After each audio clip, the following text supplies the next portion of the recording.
It's good to be home. Now we need to end the illegal abduction of Kilmar Abrego Garcia and bring him home too. We're joined by his wife, Jennifer, by his mother, Cecilia, by his brother, Cesar, and thank all of the rest of you who are joining us in solidarity with the Constitution and Kilmar. Look, I'm a little sleep deprived, and I want to be as clear as possible about what this is about and what it's not about. So I'm going to read the remarks that I wrote on the plane ride home. As the federal courts have said, we need to bring Mr. Abrego Garcia home to protect his constitutional rights to due process. And it's also important that people understand this case is not just about one man. It's about protecting the constitutional rights of everybody who resides in the United States of America.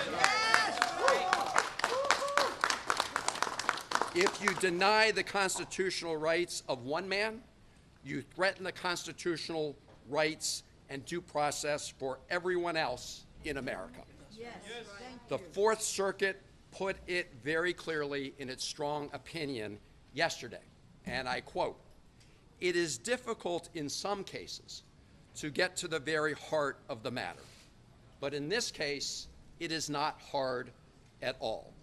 The government, in this case the Trump administration, is asserting a right to stash away residents of this country in foreign prisons without the semblance of due process that is the foundation of our constitutional order. Further, it claims, in essence, that because it has rid itself of custody, that there is nothing that can be done. This should be shocking not only to judges, but to the intuitive sense of liberty that Americans far removed from the courthouses still hold dear." They summed up the issue at stake perfectly. And that's why the Supreme Court, in a 9-0 decision, ordered the Trump administration to facilitate the return of Mr. Abrego Garcia. Now, the Trump administration wants to flat out lie about what this case is about. They want to change the subject. They want to make it about something else. And they are flouting the orders from the Federal District Court, the Fourth Circuit Court, and the Supreme Court to facilitate his return. That's why I traveled to El Salvador, leaving here on Wednesday. And I want to express my gratitude to members of my family and members of my staff who agreed that we all must be prepared to take risks because of the current risk to our Constitution itself. In addition to having a variety of discussions on bilateral issues between the United States and El Salvador, I had two main goals. One was to urge the government of El Salvador not to be complicit in the illegal abduction and detention of Mr. Abrego Garcia and to release him. I made that request directly to the Vice President of El Salvador. The President was out of country at the time, and I've previously reported on that conversation. My principal mission was to meet with Kilmar Abrego Garcia. I told his wife Jennifer and his family that I would do everything in my power to make that happen. And last night, at about 6:40 p.m. El Salvador time, 8:45 p.m. here on the East Coast, I called Jennifer to tell her that I had met with Kilmar. And I told her what he said to me, which was first and foremost that he missed her and his family. And as he said that, you could see a tear go down his cheek.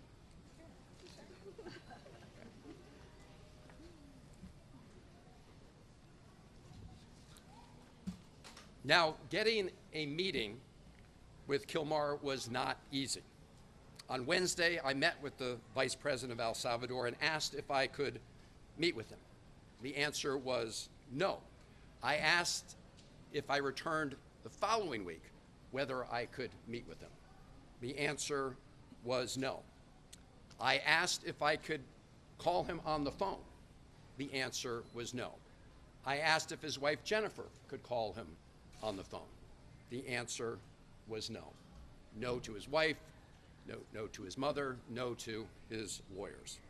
So the following day, which was yesterday, I decided to give it another try by driving to Secot. Secot is the notorious prison where Kilmar was taken when he was abducted. I was accompanied by a lawyer for Kilmar's wife Jennifer and mother Cecilia, Chris Newsom. About 3 kilometers outside of Secot, we were pulled over by soldiers. You could see the rest of the traffic was allowed to go by. We were pulled over by soldiers and told that we were not allowed to proceed any farther. When I asked why, I was told that they had orders not to allow us to go any further. When I asked them if they knew anything about the condition of Mr. Abrego Garcia, they said no. And so much later in the afternoon, I was actually getting ready to catch a plane out of San Salvador back here later yesterday evening. And all of a sudden, I got word that I would be allowed to meet with Kilmar Abrego Garcia. And they brought him to the hotel where I was staying. And after that meeting, as I said, I called his wife, Jennifer, to report on some of the news of that meeting. And now I'm going to report to all of you about our discussion. When I told him that his wife and family sent their love and were fighting for Kilmar's return home every day, he said that he was worried about all of you. That was his response. How are you dealing with this horrible ordeal and nightmare for the family? He said that thinking of you, members of his family, is what gave him the strength to persevere, to keep going day to day, even under these awful circumstances. He spoke several times about your 5-year-old son who has autism. 5-year-old son who was in the car in Maryland when Kilmar was pulled over by U.S. government agents and handcuffed. His 5-year-old son was in the car at that time. He told me that he was taken to Baltimore first. I assume that was the Baltimore Detention Center. He asked to make a phone call from there to let people know what had happened to him. But he was denied that opportunity. He said he was later taken with some others from Baltimore to a detention center in Texas. And some point thereafter, I don't know whether it was a period of hours or days, he was handcuffed, shackled, and put on a plane along with some others where they couldn't see out of the windows. There was no way to see where they were going in the plane. They didn't know for sure where they were going. They landed in El Salvador, and he was taken to Secot prison. He was placed in a cell with, if I recall correctly, and don't hold me to it, of about 25 other prisoners at Secot. He said he was not afraid of the other prisoners in his immediate cell, but that he was traumatized by being at Secot and fearful of many of the prisoners in other cell blocks who called out to him and taunted him in various ways. He told me and this was yesterday, that 8 days ago, so I guess 9 days ago from today, he was moved to another detention center in Santa Ana, where the conditions are better.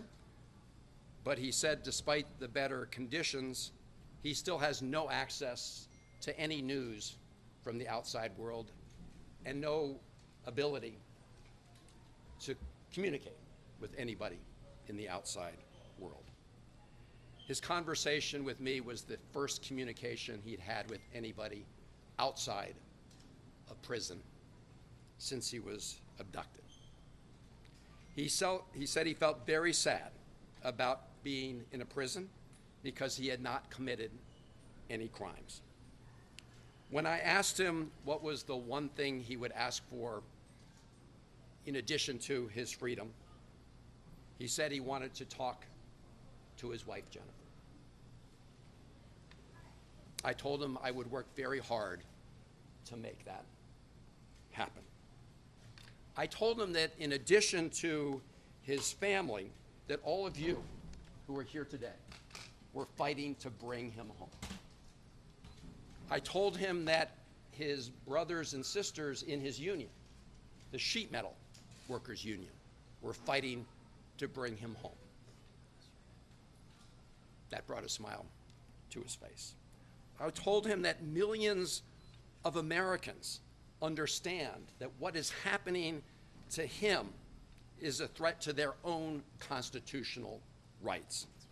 I told him about the decisions of the federal courts, the district court, the Fourth Circuit Court, the Supreme Court.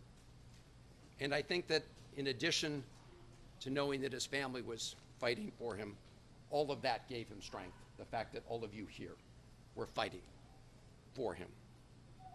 I want to say something about the Trump administration's efforts to change the conversation about what this case is about. This case is about upholding constitutional rights for Abrego Garcia and for every American.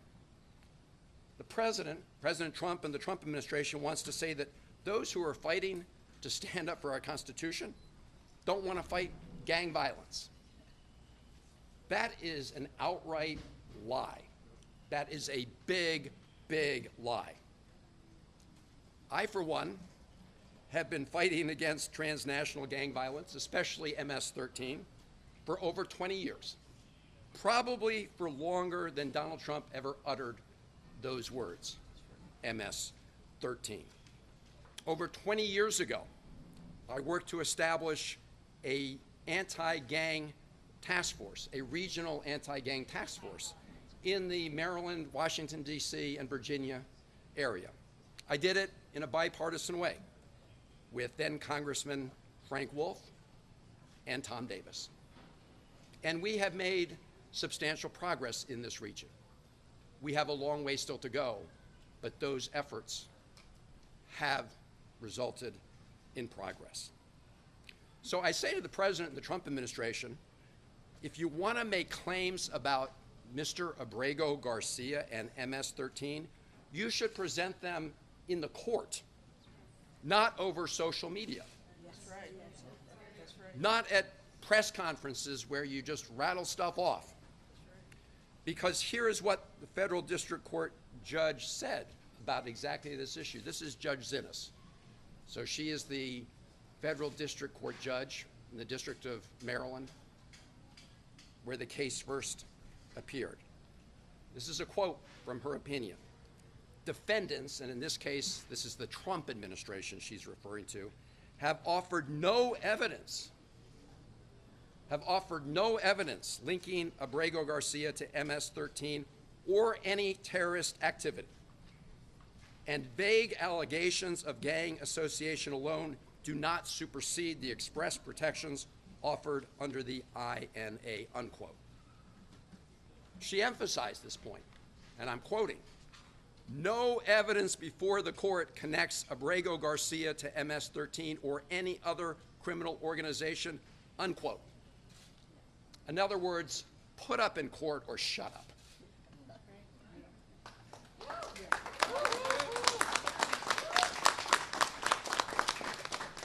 What the Trump administration did admit in court was that Kilmar Abrego Garcia has been mistakenly detained. They called it a, quote, administrative error, unquote.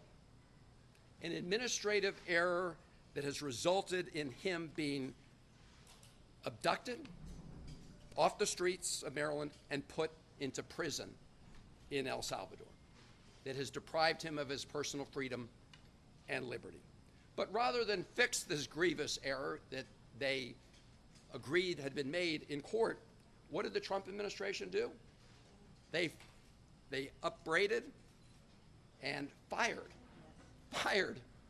the lawyer who told the truth to the court. That's right. That's what they did.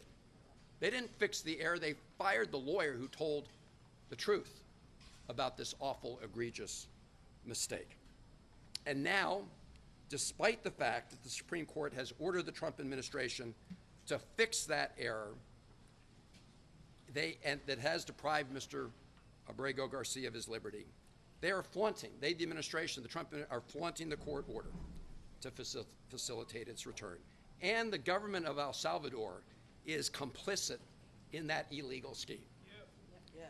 So we need to hold both of them accountable, and we can talk more about how to do that. But as I said at the beginning, this case is not only about one man, as important as that is.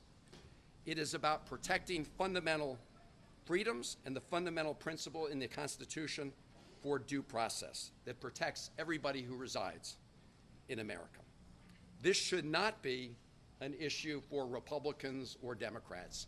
This is an issue for every American who cares about our Constitution, who cares about personal liberty, who cares about due process, and who cares about what makes America so different, which is adherence to all of those things. This is an American issue.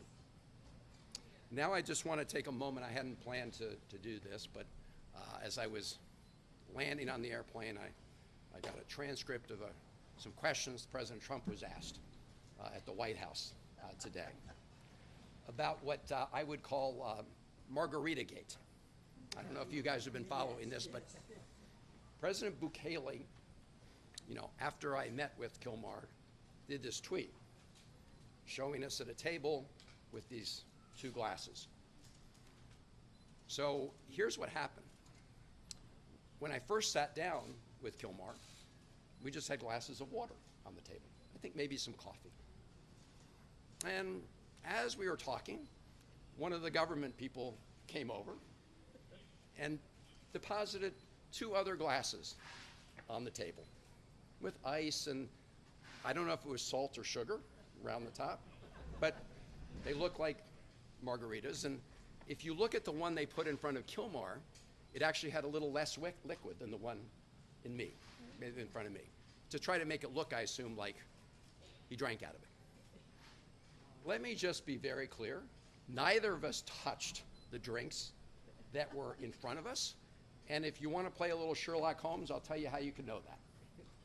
So if you look at the video or the picture I sent out from the beginning of our meeting, you'll see there are no glasses on the table. So you'll see in later videos they are on the table. But they made a little mistake. For some people are very careful, right? If you sip out of one of those glasses, some of whatever it was, salt or sugar, would disappear. You would see a gap. There's no gap. Nobody drank any margaritas or sugar water or whatever it is. But this is a lesson into the lengths that President Bukele will do to deceive people about what's going on. And it's also shows the lengths that the Trump administration and the president will go to, because when he was asked about a reporter about this, he just went along for the ride. So the White House and the president have been lying about this case from the beginning. They've been trying to change the subject from the beginning. As I said, and the courts have said, from the Supreme Court to the Fourth Circuit to the District Court, what this is about is adhering to the Constitution, to the right of due process. And that's why we say, bring Kilmar home, so he can be afforded his rights under the Constitution. That's just what this is about. Kilmar Yeah. have any idea the firestorm his deportation has caused here in America? So I told him. That was the first he'd heard. You can address the camera. Sure. The first he heard is that after I told him that his family was fighting for him, I told him everybody else that was fighting for him, including his union members, but also people from across Maryland, in fact, across the country, who recognize that depriving Kilmar of his constitutional rights is a threat to everybody who resides in America. He had not heard that. I believe that gave him additional strength. Senator, what did Abrego Garcia say that the officials in El Salvador told him about why he was sent to that prison and how long he would be there? They haven't told him anything about why he was sent. Or how Hey. long he would be there? They didn't tell him anything about that. And In fact, I asked the vice president exactly that question. You know, why is he here? Is he violating any laws in El Salvador? Do you have any proof that he's committed a crime? No.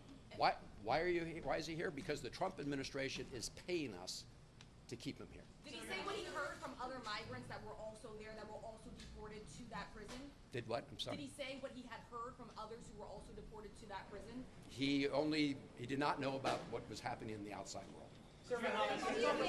And let me just say, at CCOT, I want to be really clear. At CCOT, they don't let any of the prisoners have access to the outside world. That's one of the conditions, one of the notorious parts of that prison, which, by the way, is a blatant violation of international law, as I said when I was in Senator, you're the first person that can see a person that was in Secot and that left Secot even for a few minutes. What did he say about how it is being there? Because he's the first prisoner from Secot that was outside, ever. Oh, as I think I said, I mean, he said what he said was that it was his best guess that most of the cells were packed with about 100 people. I asked him why. He said when they take a roll call during the day, people have to call out their names from different cells. As I said, in his cell, I believe there were about 25 people until he was moved. But as I said, while he wasn't fearful of the other prisoners in his own cell, he was fearful about the taunts that he received from other prisoners in CCOT. Go here and then here, sorry. Okay, go So ahead. what do you think you've achieved with this trip, and what's next in terms of getting him actually released and sent back to the United States? Well, the first thing was to accomplish what his mother and family were really desperate to learn, which is that he's alive. I hadn't heard a thing about him.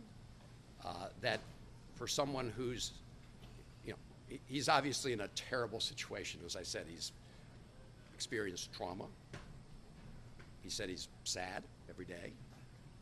But I think this persistence resulted in having this chance to meet with him, to begin to get a little bit of his story.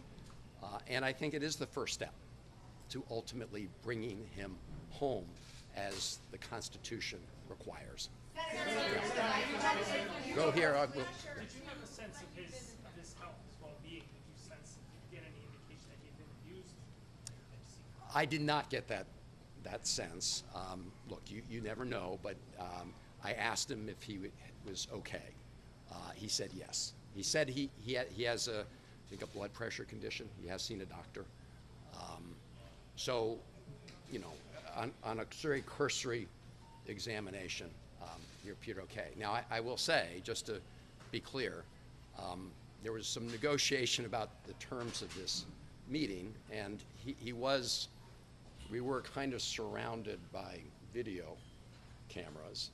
So I do want to say that was the setting he was in. I should also just say, I'd mentioned the fake Margarita scandal. They actually wanted to have the meeting by the side of the pool, right, in the hotel. Just, right. I mean, this is a guy who's been in CCOT. This is a guy who's been detained. They want to create this appearance that life was just lovely for Kilmar, which of course is a big fat lie. Senator, Yeah. have you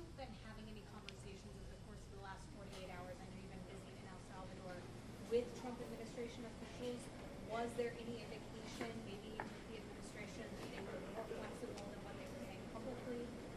I have not. I did have a meeting with folks at the American Embassy there, and I really want to applaud them and every member of the Foreign Service and State Department in El Salvador and everywhere around the world. I co-chair the Foreign Service Caucus, and I have a deep appreciation for what they do.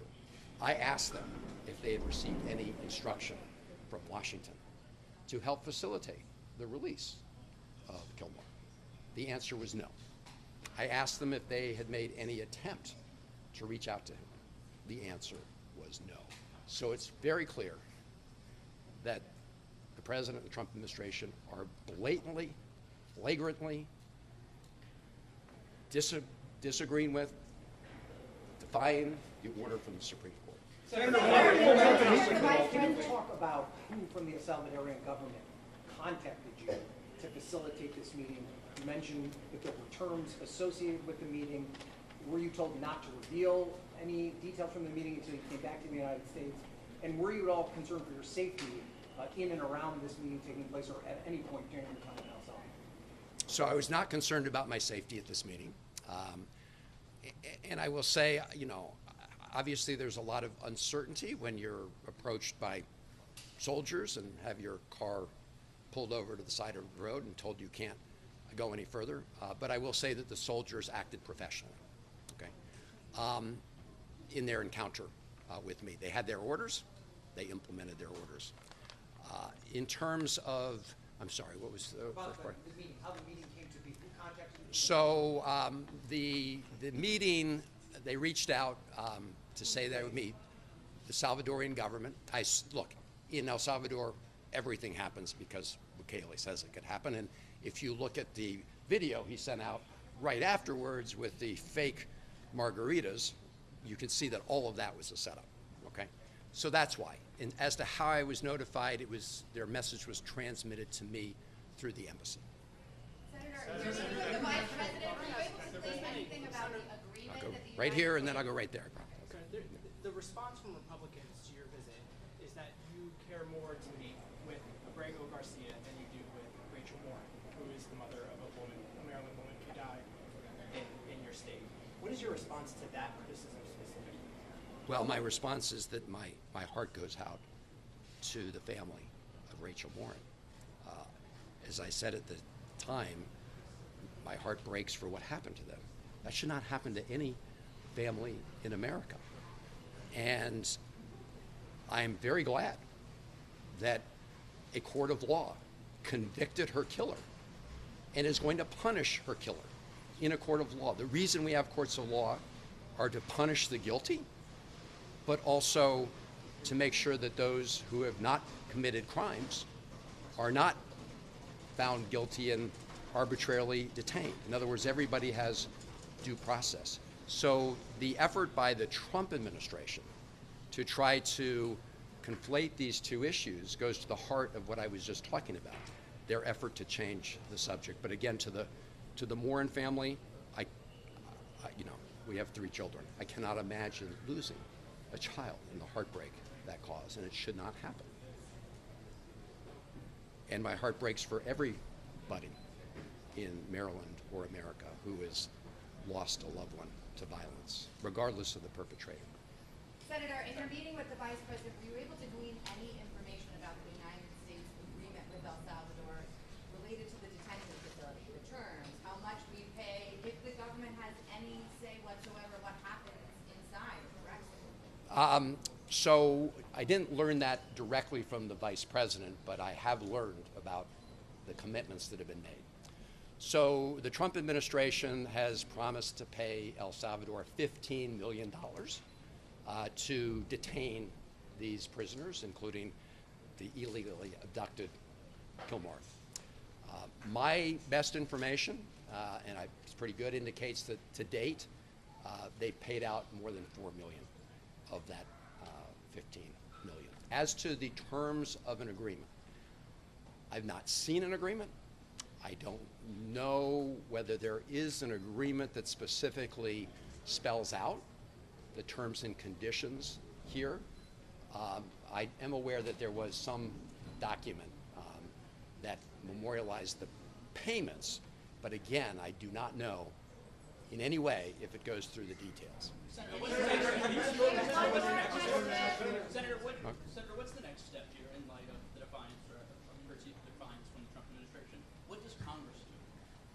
So, you know, everybody asks those of us who are Democratic senators whether there's any bottom line where Republican senators will say enough's enough and won't simply continue to be rubber stamps for the Trump administration. So far, we haven't hit bottom. In this case, we have what I believe is an outright defiance of the Supreme Court. People still may want to hang their hat on the fact that it hasn't been completely adjudicated. As you know, the federal district court judge has ordered depositions of the administration officials.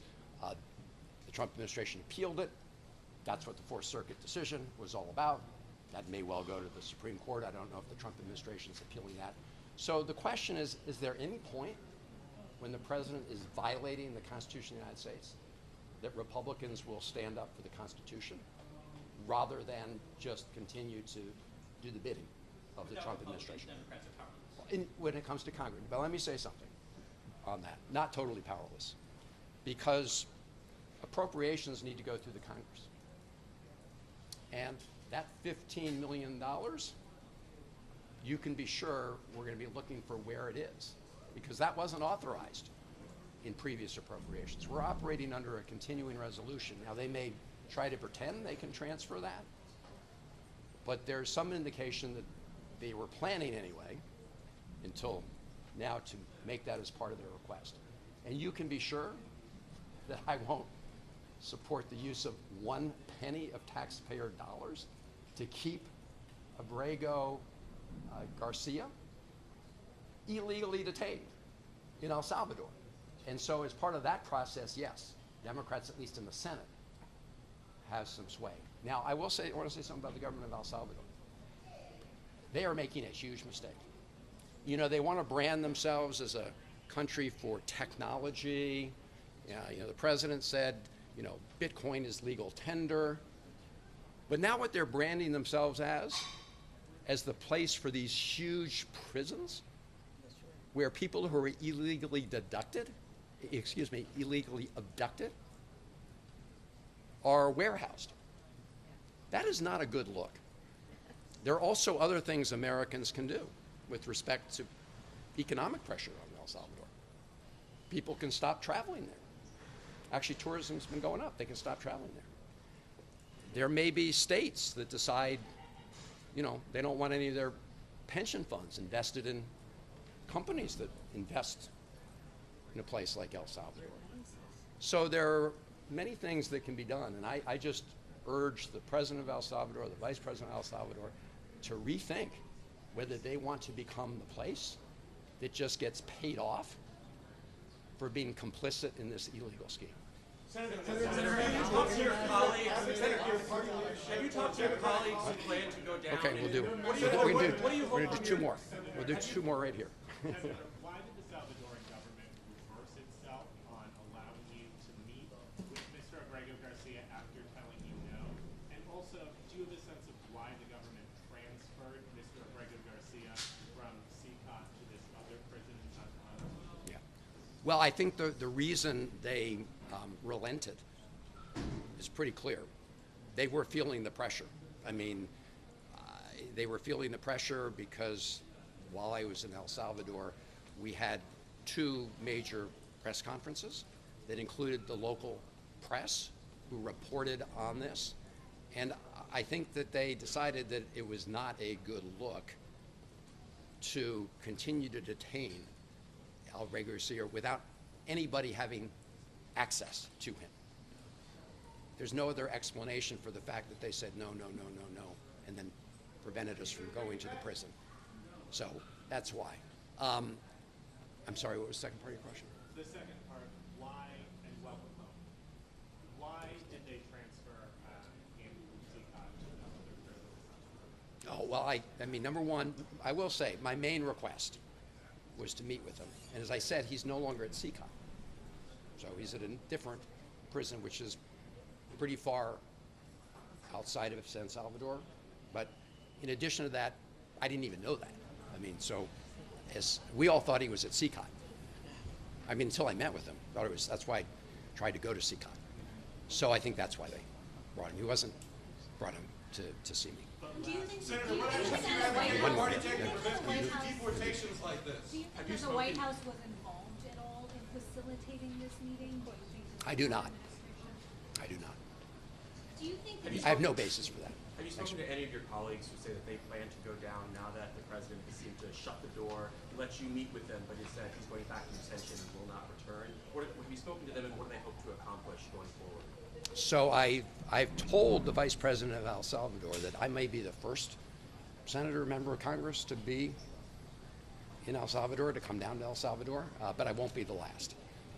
There are others coming. I've got to give them a call after this meeting to brief them on my trip. But this goes back to the fact that, you know, El Salvador is making a big mistake.